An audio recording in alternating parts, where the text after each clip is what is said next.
Good morning students. तो आज के क्लास में हम लोग स्टार्ट करेंगे हमारा chapter number 15 that is biodiversity and it's conservation. तो मैं आपको बता दूं कि चैप्टर 13 और चैप्टर 14 यानी कि क्लास 12th का इकोलॉजी यूनिट जो है उसमें 4 चैप्टर्स हैं, जिसमें 2 चैप्टर्स की वीडियो ऑलरेडी कंप्लीट हो चुकी हैं और हम लोग आज शुरू करने वाले हैं chapter number 15 that is biodiversity and it's conservation. Okay, तो जैसा कि आप देख सकते हैं यहाँ पे कि कुछ जनरल आइडियाज़ जो है वो मैंने ऑलरेडी मेंशन कर दिया है ताकि हमारा क्लास जो है वो कंटिन्यू तेज़ी से हो सके और आप आराम से इसका स्क्रीनशॉट सबसे पहले ले लीजिए ताकि आपके पास ये नोट्स चला जाए। Okay, take the screenshot please.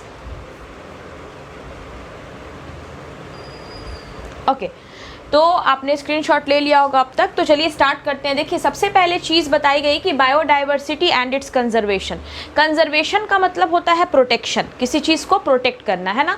लेकिन यहाँ पर किस चीज़ को प्रोटेक्ट करना है? यहाँ पर प्रोटेक्ट करना है बायोडाइवर्सिटी को। अब ये बायोडाइवर्सिटी की हिंदी होती है जैव विविधता, यानी कि जैविक विविधता। जितनी भी सजीव चीज़ें हैं उनकी जो वैरायटी है उसको हमें कंजर्व करना है। तो सजीव के तौर पर हमारे आसपास क्या नज़र आता है? लिविंग के तौर पर हमारे आसपास क्या नज़र आता है? प्लांट्स हैं, एनिमल्स हैं, माइक्रो ऑर्गेनिजम्स हैं, ये सब फैमिलीज़ मिलकर बायोडाइवर्सिटी कहलाती है। जैसे कि आप यहाँ देख सकते हैं, बायो टर्म का मतलब ही होता है life and diversity is forms means variety, यानी कि वेराइटी ऑफ लिविंग फॉर्म्स। और ये कॉन्सेप्ट रोजेन ने 1985 में दिया कि what we call that all living organism together is biodiversity. Okay, उसके बाद जैसे जैसे इसके बारे में रिसर्च होने लगे, जैसे जैसे पढ़ाई होने लगी, तो पता चला कि बायोडाइवर्सिटी धीरे धीरे एक पॉपुलर टर्म बनने लगा है और इसको पॉपुलराइज करने वाले जो साइंटिस्ट थे वो एक सोशियो बायोलॉजिस्ट थे, means he was working on a social level. और जितने भी हमारे ऑर्गेनिजम्स हैं जो भी, और इसको पॉपुलराइज करने वाले जो साइंटिस्ट थे वो एक सोशियो बायोलॉजिस्ट थे, means he was working on a social level. और जितने भी हमारे ऑर्गेनिजम्स हैं जो भी सराउंडिंग्स में रहते हैं उसके बारे में इन्होंने स्टडीज़ की और उनका नाम था एडवर्ड विल्सन। उन्होंने 1992 में बायोडाइवर्सिटी टर्म को बिल्कुल कॉमन बना दिया और उन्होंने इसको काफ़ी पॉपुलर कर दिया। उसके बाद IUCN 2004 के अकॉर्डिंग अगर हम देखें तो 1.5 मिलियन से ज़्यादा स्पेसीज प्लांट्स और एनिमल्स के हैं जो नोन हो चुके हैं, जिनके बारे में क्लासिफिकेशन हो चुकी है, जिनके बारे में हमें नॉलेज मिल चुकी है। लेकिन उससे कई ज़्यादा स्पेसीज अब बहुत ज़्यादा अपडेटेड अकॉर्डिंग 1.7 और 1.8 मिलियन स्पेसीज जो हैं वो अब तक जाने जा चुके हैं, क्योंकि हर साल 15,000 से ज़्यादा नए स्पेसीज के बारे में स्टडी की जाती है। जैसा कि आपको यहाँ इन्फॉर्मेशन दिखाई जा रही है कि species are been discovered faster than 15,000 per year due to projects. कुछ प्रोजेक्ट्स बना दिए गए हैं जैसे कि global biodiversity information facility and species 2000। साल 2000 में कुछ प्रोजेक्ट के तहत कुछ साइंटिस्ट मिलकर इस पर कंटिन्यूअस वर्क कर रहे हैं कि नई वैरायटीज़ कौन कौन सी इंट्रोड्यूस हो रही हैं और नया तरीका क्या हो रहा है वैरायटीज़ को जानने का, समझने का, और हमारी बायोडाइवर्सिटी कितनी ज़्यादा रिच है और कितना ज़्यादा इसका डेवलपमेंट हो रहा है। तो ये हमारे बायोडाइवर्सिटी चैप्टर का एक इंट्रोडक्शन हुआ कि बायोडाइवर्सिटी किसे कहते हैं। तो जितनी भी लिविंग थिंग्स हैं उनकी जो भी वैरायटीज़ है उनको हम बायोडाइवर्सिटी कहते हैं। सेकेंड थिंग इज़ कि बायोडाइवर्सिटी टर्म को पॉपुलराइज किया एडवर्ड विल्सन ने। फिर 2004 में 1.5 मिलियन स्पेसीज जो हैं वो नोन थे, लेकिन अभी 1.7 to 1.8 million species are till now discovered, जिसमें से क्योंकि हर साल 15,000 नए स्पेसीज के बारे में बायोडाइवर्सिटी प्रोजेक्ट के ज़रिए हमारे साइंटिस्ट जो है वो अपनी स्टडी पूरी कर रहे हैं। And that project is global biodiversity information project, जिसमें ऑल ओवर वर्ल्ड वाइड जो भी नई स्पेसीज डिस्कवर हो रही हैं उसको इनलिस्ट किया जा रहा है। तो ये था हमारा बायोडाइवर्सिटी से रिलेटेड सबसे पहला इंट्रो। अब हम बात करते हैं लेवल्स ऑफ बायोडाइवर्सिटी की।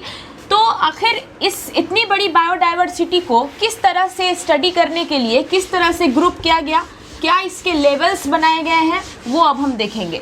यानी कि हमारे बायोडाइवर्सिटी को हम कैसे इजी बनाकर स्टडी कर सकते हैं, कैसे इजीली इसकी क्लासिफिकेशन कर सकते हैं, this is our next topic. Okay, तो अगला जो है हमारा ये है levels of biodiversity. Levels of biodiversity biodiversity, यानी कि हमारी बायोडाइवर्सिटी को कितने लेवल्स पे डिस्ट्रीब्यूट किया गया है। तो हमारी बायोडाइवर्सिटी को 3 लेवल पे डिस्ट्रीब्यूट किया गया है, that is genetic diversity, okay, second one is species diversity and third one is ecological diversity. It is ecological diversity, यानी कि जेनेटिक डाइवर्सिटी, स्पेसीज डाइवर्सिटी और इकोलॉजिकल डाइवर्सिटी 3 तरह की लेवल्स जो है वो बनाई गई हैं, जिसके ज़रिए हम बायोडाइवर्सिटी में पार्टिसिपेट जो भी ऑर्गेनिजम्स करते हैं उनको क्लासीफाई करते हैं। जैसे कि आप देख सकते हैं यहाँ पे जेनेटिक डाइवर्सिटी लिखी हुई है, यहाँ पर स्पेसीज डाइवर्सिटी लिखी हुई है और यहाँ पर इकोलॉजिकल डाइवर्सिटी लिखी हुई है। जेनेटिक डाइवर्सिटीज़ में हम किसी भी इंडिविजुअल या किसी भी स्पेसीज को जेनेटिक मेकअप और वी कैन से जीन्स के बेसिस पर अगर हम क्लासिफिकेशन कर रहे हैं, अगर हम किसी ऑर्गेनिजम्स को उनके डिफरेंट टाइप्स ऑफ जीन्स के बेसिस पर कैटेगराइज कर रहे हैं और तब उसकी स्टडी कर रहे हैं, तो हम इसको कहते हैं जेनेटिक डाइवर्सिटी। दूसरा आता है स्पेसीज डाइवर्सिटी। स्पेसीज का मतलब होता है कि किसी एक ग्रुप ऑफ ऑर्गेनिज्म में, ग्रुप ऑफ जो भी ऑर्गेनिज्म होते हैं उनमें नंबर ऑफ स्पेसीज कितनी है, यानी कि स्पेसीज का कितना नंबर है और एक स्पेसीज दूसरे स्पेसीज से किस तरह से डिफरेंट है। फॉर एग्जांपल अगर मैं इसके बारे में थोड़ा डिटेलिंग करूं आपको, तो Panthera is a rich diversity of the tiger, lion and leopard families. लेकिन यहाँ पे पैंथेरा एक ही जेनस है, लेकिन उसके कई सारे स्पेसीज होते हैं, जैसे कि Panthera tigris is tiger, Panthera leo is lion. तो मतलब species diversity on the basis of number of species which are distinct with each other but they are having the same origin, उस basis पर अगर हम classify करें तो हम उसको स्पेसीज डाइवर्सिटी कहते हैं। अब इकोलॉजिकल डाइवर्सिटी का मतलब होता है based on habitat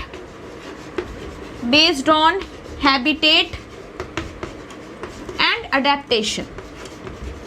habitat and adaptation, ये हैबिटेट और अडेप्टेशन बेसिस पर अगर हम स्पेसीज को क्लासीफाई करते हैं तो that is known as ecological diversity. मतलब कौन सा स्पेसीज किस रीजन में पाया जाता है, what is the locality where they survive, क्या है उनकी जगह जहाँ पे वो जिस लोकेलिटी में रहते हैं, जहाँ पे वो सरवाइव करते हैं, और साथ ही वो किस तरह के क्लाइमेटिक जोन में अडेप्टेबल है, कैसे उनका अडेप्टेशन हो रहा है, वो किस तरह से सरवाइव कर रहे हैं। अगर उस बेसिस पर हम क्लासिफिकेशन कर रहे हैं, उस बेसिस पर हम हमारी बायोडाइवर्सिटी की स्टडी कर रहे हैं, then it is known as ecological biodiversity. तो यानी कि बायोडाइवर्सिटी को 3 लेवल में कैटेगराइज किया गया, genetic diversity, species diversity and ecological diversity.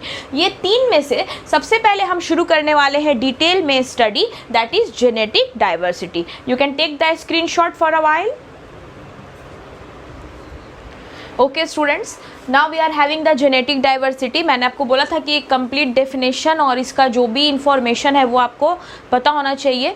तो चलिए हम लोग जेनेटिक डाइवर्सिटी शुरू करते हैं। देखिए, जेनेटिक डाइवर्सिटी में मैंने आपको शॉर्टली बताया था कि इसमें जीन्स के बेसिस पर हम वेराइटीज़ का पता लगाते हैं, यानी कि जितनी भी वेराइटीज़ हैं उनमें जेनेटिक डिफरेंस क्या है, उसी बेसिस पर अगर हम हमारे बायोडाइवर्सिटी को कैटेगराइज कर रहे हैं तो इसको हम जेनेटिक डाइवर्सिटी कहते हैं।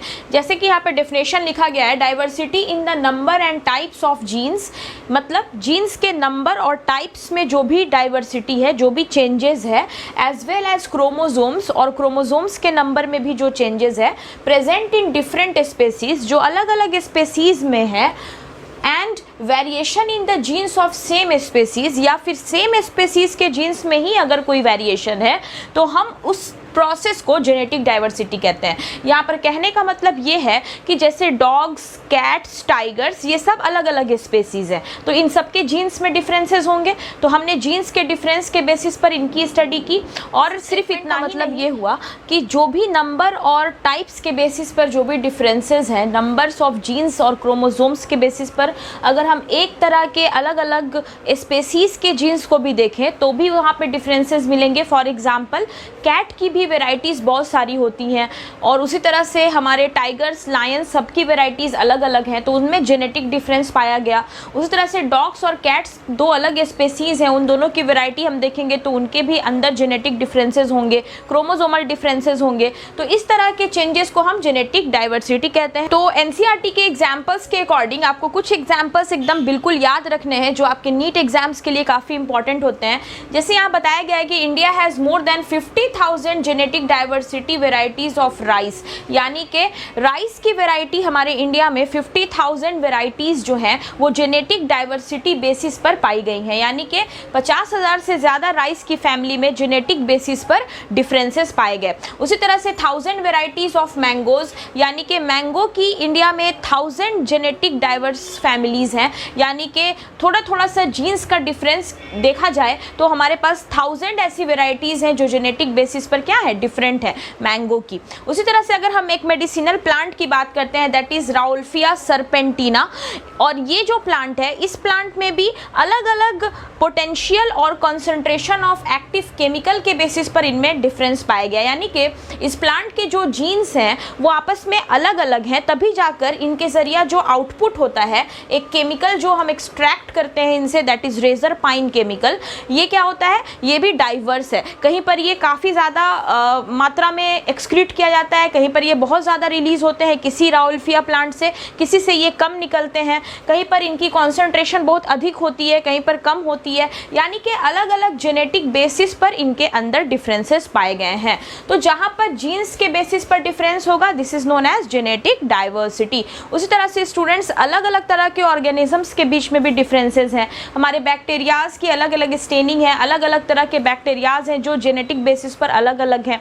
उसी तरह से एंट्स की फैमिली, प्लांट्स की फैमिली, बहुत जगह पर जेनेटिक डाइवर्सिटीज़ देखी जाती हैं। तो ये है हमारा genetic diversity. You can take the screenshot then we will start the species diversity.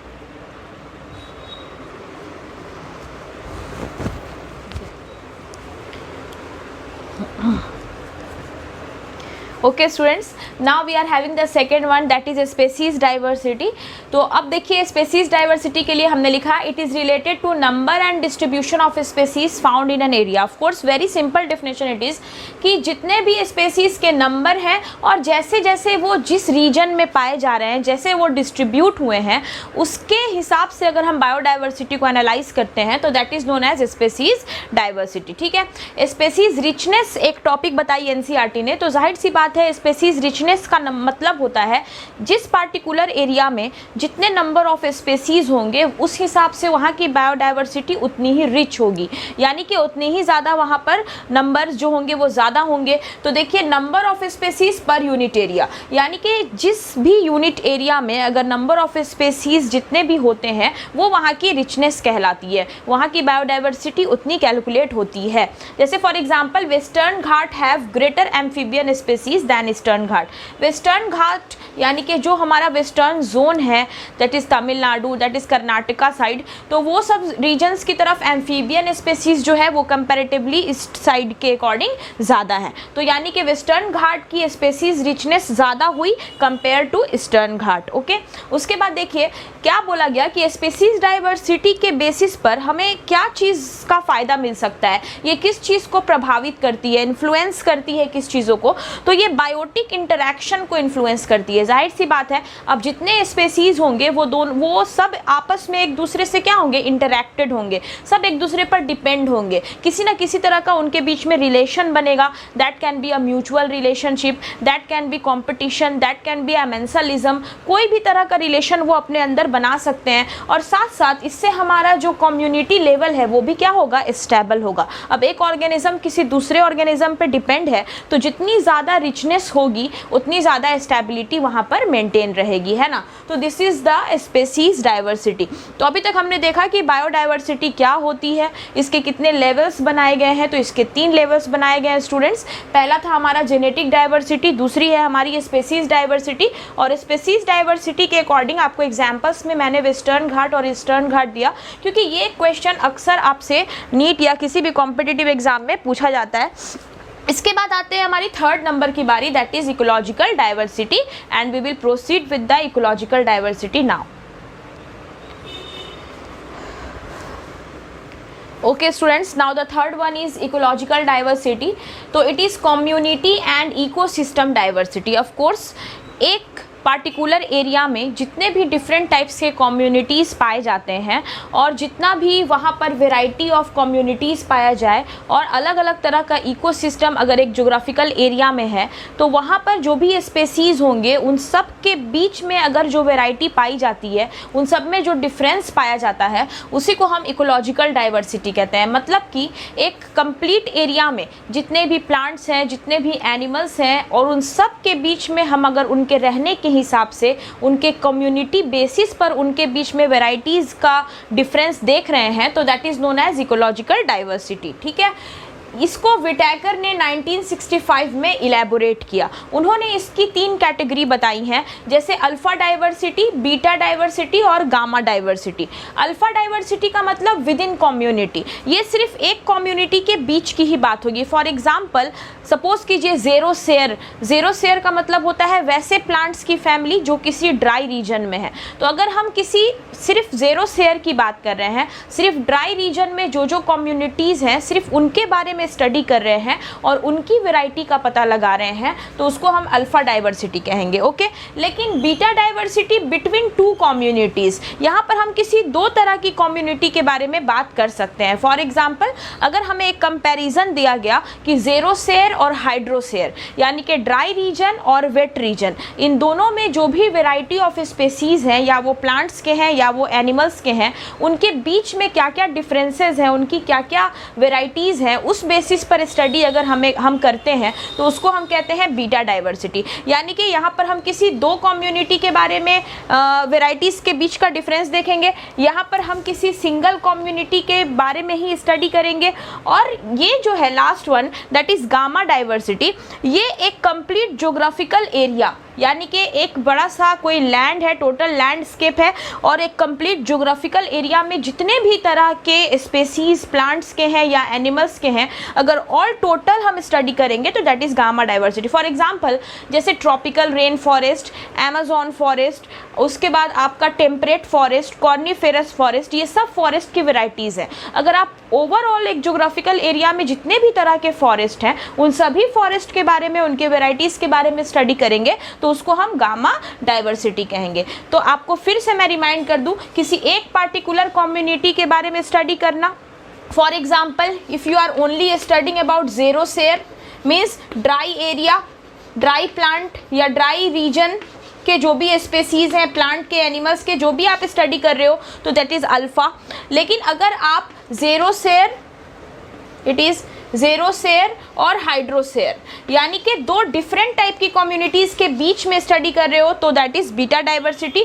लेकिन अगर आप यानी कि जितने भी तरह के स्पेसीज़ एक ज्योग्राफिकल एरिया में है, प्लांट्स के या एनिमल्स के, उन टोटल की स्टडी कर रहे हो तो that is known as gamma diversity. For example rain forest, suppose we are studying about rain forest, tropical forest, coniferous forest, alpine forest, ये डिफरेंट टाइप्स ऑफ एक ज्योग्राफिकल एरिया में जितने भी तरह के डिफरेंट रीजन्स हैं, डिफरेंट क्लाइमेटिक अडेप्टेशन बेसिस पर जो भी वहाँ पे प्लांट्स हैं, अगर उन टोटल की स्टडी हम एक साथ कर रहे हैं तो that is known as gamma diversity. तो अल्फ़ा, बीटा और गामा, इन तीनों में सबसे ज़्यादा रिच इकोसिस्टम जो देखने मिलता है वो मिलता है गामा डाइवर्सिटी में। यहाँ पर सबसे ज़्यादा मोस्ट स्पेसीज़ रिचनेस यहाँ पर पाई जाएगी।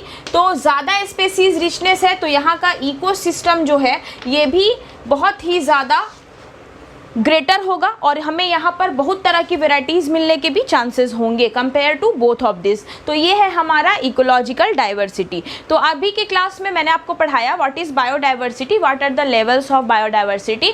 और इसके बाद जो हमें पढ़ना है वो हमें ये पढ़ना है कि इस बायोडाइवर्सिटी के लिए क्या पैटर्न बनाए गए हैं, यानी कि what are the patterns of biodiversity. किस पैटर्न पर हम बायोडाइवर्सिटी की स्टडी करते हैं, किस तरह से हम ऑर्गेनिजम्स को उसके बेसिस पर प्लॉट करते हैं और ऑर्गेनिजम्स का नंबर जो है वो अकॉर्डिंग टू ज्योग्राफिकल एरिया या according to the pole of earth, according to the global diversity किस तरह से इन्फ्लुएंस होता है। तो चलिए देखते हैं कि what are the patterns of biodiversity. Okay dear students, now we are having the pattern of biodiversity. सबसे पहले मैं आपको ये बता दूं कि पैटर्न ऑफ बायोडाइवर्सिटी का मतलब क्या होता है। मतलब एक बायोडाइवर्सिटी अगर कहीं के वेराइटीज़ ऑफ लाइफ फॉर्म्स के बारे में आप स्टडी कर रहे हैं तो उसको अलग अलग रीजन के अकॉर्डिंग मॉडिफाई किया गया और सभी रीजन्स को देखते हुए एक पैटर्न बनाया गया कि एक अर्थ पर जो भी हमारा ग्लोबल एरिया है उस पर स्पेसीज़ जो है वो किस तरह से हैबिटेटेड हैं, किस तरह से उनका जो नंबर है वो इंक्रीज और डिक्रीज कर रहा है, किस तरह की लोकेलिटी में वो ज़्यादा सर्वाइव कर रहे हैं, कहाँ की स्पेसीज एरिया रिलेशनशिप जो है वो ज़्यादा स्ट्रॉन्ग है। तो इन सभी का डिटेल्स हम जिस वे से पढ़ते हैं that way of studying is known as pattern of biodiversity. देखिए सबसे पहला पैटर्न हमने लिया है लैटिट्यूडनल एंड एल्टीट्यूडनल ग्रेडियंट्स। ठीक है, लैटिट्यूडनल और एल्टीट्यूडनल ग्रेडियंट्स का मतलब होता है जैसे जैसे हम एक लो से हाई एल्टीट्यूड की तरफ मूव करेंगे या जैसे जैसे हम नॉर्थ टू साउथ मूव करेंगे तो स्पेसीज की जो वेराइटीज़ हैं उनमें क्या क्या चेंजेस आता है, इसी पैटर्न को लैटिट्यूडनल एंड एल्टीट्यूडनल ग्रेडियंट्स कहा गया। अब देखिए सबसे पहला पॉइंट लिखा हमने लिटिल डाइवर्सिटी एट पोल्स। हमारा जो अर्थ पोल है उस पर सबसे कम डाइवर्सिटी पाई जाती है, पोल्स पे सबसे कम डाइवर्सिटी प्रेजेंट होती है। ये जो टॉपिक है ये नीट के लिए very much important it is. आपको नीट में एक्सप्लेनेशंस नहीं देने होते, आपको करेक्ट आंसर पे मार्क करना होता है और जब आप कॉन्फिडेंट होंगे अपने आंसर्स को लेकर तो आपको एक्सप्लेनेशन याद रखने की भी ज़रूरत नहीं है। टू द पॉइंट आपको स्टडी करनी होती है कि सबसे कम डाइवर्सिटी जो है वो कहाँ देखने मिलती है, पोल्स पर देखने के लिए मिलती है। तो हमारी ये जो भी टॉपिक में जितने भी पॉइंट्स हमने लिखे हैं वो अकॉर्डिंग टू नीट एग्जामिनेशंस आपको दिए गए हैं। तो हमारी सेकेंड पॉइंट ये है कि स्पेसीज का जो इंक्रीजमेंट होता है वो टेम्परेट एरियाज में होता है, लेकिन ये सबसे मैक्सिमम जो होता है वो ट्रॉपिक्स में पाया जाता है, यानी कि टेम्परेट जोन और ट्रॉपिकल जोन इन दोनों के बीच में टेम्परेट में भी ये इंक्रीज करते हैं। पोल के कंपैरिजन में ये टेम्परेट जोन में इंक्रीज करना शुरू करते हैं, लेकिन ट्रॉपिकल जोन में ये सबसे ज़्यादा पहुँचते हैं, यानी कि 23.5 डिग्री नॉर्थ डायरेक्शन से अगर हम 23.5 डिग्री साउथ डायरेक्शन की तरफ आएंगे तो नॉर्थ से साउथ आते हुए ये धीरे धीरे इंक्रीज करेंगे और सबसे ज्यादा डाइवर्सिटी जो होगी वो साउथ के 23.5 डिग्री एक्सिस पर नजर आएगी, है ना। तो आपको यहाँ पर ये जो जोन लिया गया है उस जोन के अकॉर्डिंग भी यहाँ पे आपको पॉइंट्स याद रखने होते हैं। नेक्स्ट देखिए, maximum diversity occurs in tropical Amazon rain forest of south America. South America का जो ट्रॉपिकल अमेज़न रेन फॉरेस्ट है वहाँ पर सबसे ज़्यादा डाइवर्सिटी जो है प्लांट्स की देखी गई है। और इतना ही नहीं, वहाँ पर एनिमल्स की, एम्फीबियंस की, एक्वेटिक, रेप्टाइल्स सभी की स्पेसीज जो हैं वो सबसे ज़्यादा मैक्सिमम जो पाई गई हैं अब तक, that is in the tropical Amazon rain forest. Okay, last point मैंने लिखा है कि species diversity decreases towards high mountain due to temperature drop. जैसे जैसे हम हाई माउंटेन की तरफ, यानी कि जैसे जैसे हम एल्टीट्यूडनल ग्रेडियंट्स में हाई एल्टीट्यूड की तरफ बढ़ते जाएंगे वहाँ पर स्पेसीज की डाइवर्सिटी जो होंगी वो धीरे धीरे कम होने लगेंगी, क्योंकि वहाँ पर टेम्परेचर ड्रॉप होना शुरू हो जाता है। और सिर्फ इतना ही नहीं, वैरायटी ऑफ वेरिएशंस जो हैं, यानी कि क्लाइमेटिक वेरिएशंस जो हैं, ये कई सारे वहाँ पे नज़र आने लगते हैं। स्पेसीज को O2 डिफिशियंसी भी वहाँ देखने के लिए मिलती है और साथ साथ अलग अलग क्लाइमेटिक वेरिएशंस की वजह से भी स्पेसीज की जो डाइवर्सिटी है वो वहाँ पे कम हो जाती है। तो लिटिल डाइवर्सिटी बहुत कम मिलता है पोल्स में, लेकिन जैसे जैसे हम हायर एल्टीट्यूड माउंटेन्स की तरफ बढ़ते जाएंगे वहाँ पर ये कम होती जाएंगी। सबसे ज़्यादा स्पेसीज डाइवर्सिटी जो है वो हमारी साउथ अमेरिका के अमेज़न रेन फॉरेस्ट में है। जब हम टेम्परेट से ट्रॉपिकल की तरफ बढ़ेंगे 23.5 डिग्री नॉर्थ से 23.5 डिग्री साउथ, तो ये धीरे धीरे इंक्रीज करेगा। तो ये कुछ ऐसे पॉइंट्स हैं जो अक्सर रिपीट होते हैं नीट एग्जाम में, तो you have to keep focus on this. अब देखिए हम आगे आते हैं, यहाँ पे स्पेसीज एरिया रिलेशनशिप है, ठीक है। तो इस स्पेसीज एरिया रिलेशनशिप का मतलब ही होता है कि number of species will increase according to the area, यानी कि जैसे एरिया बढ़ेगा तो नंबर ऑफ स्पेसीज भी बढ़ेंगे। Of course every species wants it's proper habitat, her species को अपना एक जोन चाहिए होता है जहाँ पे वो सर्वाइव कर सके, वहाँ पे रह सके। तो स्पेसीज एरिया रिलेशनशिप ये बताता है कि richness of species increases with increase in area, जितना ज़्यादा हम एरिया बढ़ाएंगे उतना ही ज़्यादा स्पेसीज का जो डाइवर्सिटी है वो भी बढ़ेगा। तो this can be shown by this graph, this is species richness and this axis is area, and see how the species richness is increasing as well as the area is also increasing. ये जो straight line slope आप देख रहे हैं ये बता रहा है कि धीरे धीरे स्पेसीज कम थे तो एरिया भी कम थी, स्पेसीज बढ़ रहे हैं धीरे धीरे तो एरिया भी बढ़ रहा है। This is lag log scale, means lag means slow growth and log means fast growth. जब स्पेसीज की ग्रोथ स्लो थी तो कम एरिया पे काम चल जाता था, लेकिन जैसे जैसे स्पेसीज बढ़ रहे हैं वैसे वैसे एरिया भी बढ़ रहा है। और इसको शो किया गया है इस एक इक्वेशन के जरिया, log s equal to log c plus z log a। log s जो है यहाँ पर वो है स्पेसीज का number and log c is y intercept और z is the common number of communities whereas A is the area. यानी कि यहाँ पर आपको दिख रहा है कि स्पेसीज कि जितनी कम्युनिटीज़ जितने एरियाज़ में है वो ये टोटल मिल करके हमें पता चलता है कि स्पेसीज एरिया रिचनेस जो है उसका एक स्ट्रेट स्लोप देखा जाएगा अगर इसमें किसी भी तरह का वेरिएशन नहीं आता है तो। इसीलिए पैटर्न ऑफ बायोडाइवर्सिटी को हमने दो ग्रुप में बांटा था, एक स्पेसीज एरिया रिलेशनशिप और दूसरा इसके लैटिट्यूडनल और एल्टीट्यूडनल ग्रेडियंट के बेसिस पे। तो ये हमारा बायोडाइवर्सिटी का फर्स्ट टॉपिक रहा। तो सबसे इम्पॉर्टेंट है इस चैप्टर को अच्छे से मेमोराइज करना, क्योंकि इसके पॉइंट से काफ़ी क्वेश्चंस हैं जो नीट में पूछे जाते हैं और आपको के लिए पूरी कोशिश करेंगे, क्योंकि आपके एग्जाम्स के लिए, नीट एग्जाम्स के लिए ecology is the most important unit. तो इकोलॉजी को अच्छे से अगर आप पढ़ के जाते हैं तो इससे काफ़ी क्वेश्चंस जो होते हैं वो आपके मेमोराइज करने के बाद ईजिली सॉल्व हो जाते हैं, इसलिए आप इकोलॉजी यूनिट को प्रॉपरली पढ़ें। ओके, तो मिलते हैं आपसे फिर अपने नेक्स्ट क्लास में अपनी नेक्स्ट वीडियो के साथ। Till then please take care, have a safe day, thank you.